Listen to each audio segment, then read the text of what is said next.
O Diyos, ang iyong pag-ibig ay napakahalaga at napakaganda. Paano ko gugustuhing mamuhay sa mga kamay ng masama? Hindi ba't ako ay iyong ginawa?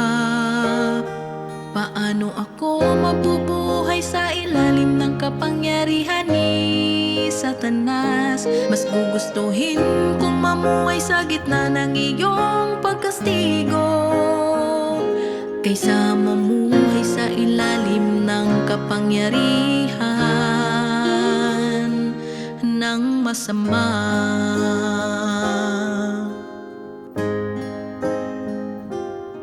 Handa akong ilaan ang aking katawan at puso sa iyong paghatol at pagkastigo,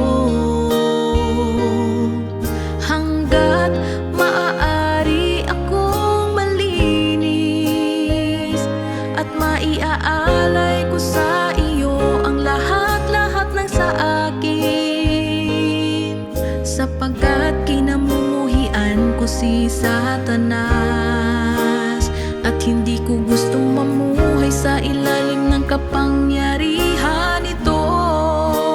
Sa pamamagitan ng iyong paghatol sa akin, ipinakikita mo ang iyong matuwid na disposisyon. Ganap akong handa at wala akong kahit katiting na reklamo, hanggat kaya kong tuparin ang tungkulin ng isang nilikha. Handa ako na gugulin ang aking buong buhay sa ilalim ng iyong paghatol, at sa gayon ay malaman ko ang iyong matuwid na disposisyon at maalis sa akin ang impluwensya ng masama.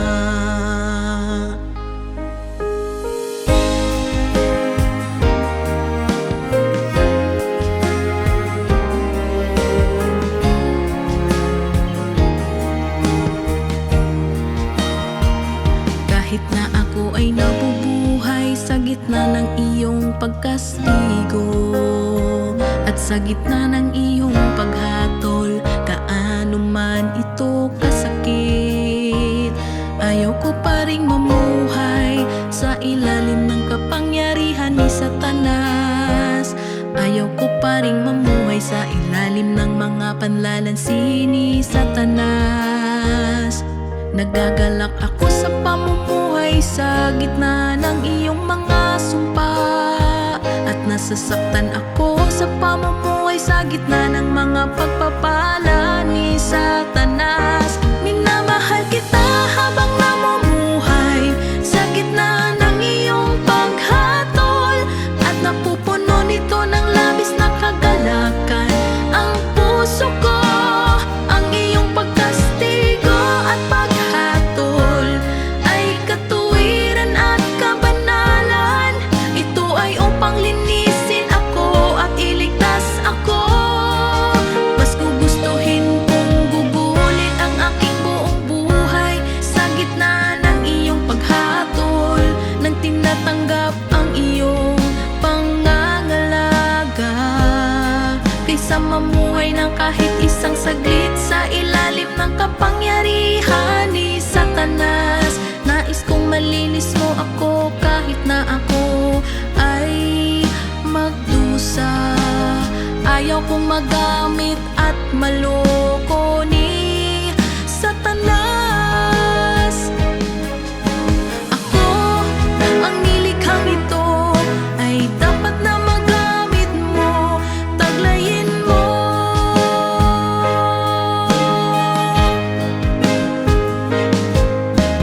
Dapat din akong mahatulan mo at makastigo mo at masumpa mo pa nga.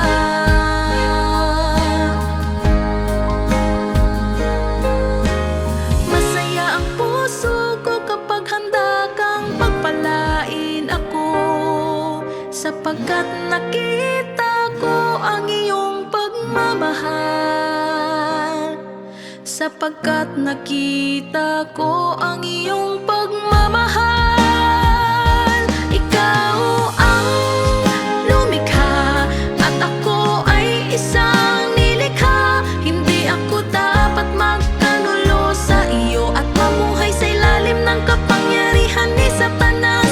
Ni hindi ako dapat magamit ni Satanas.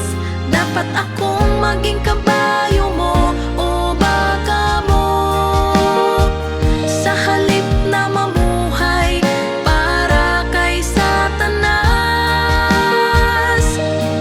mas gugustuhin kong mamuhay sa gitna ng iyong pagkastigo, nang walang kasiyahan ng laman.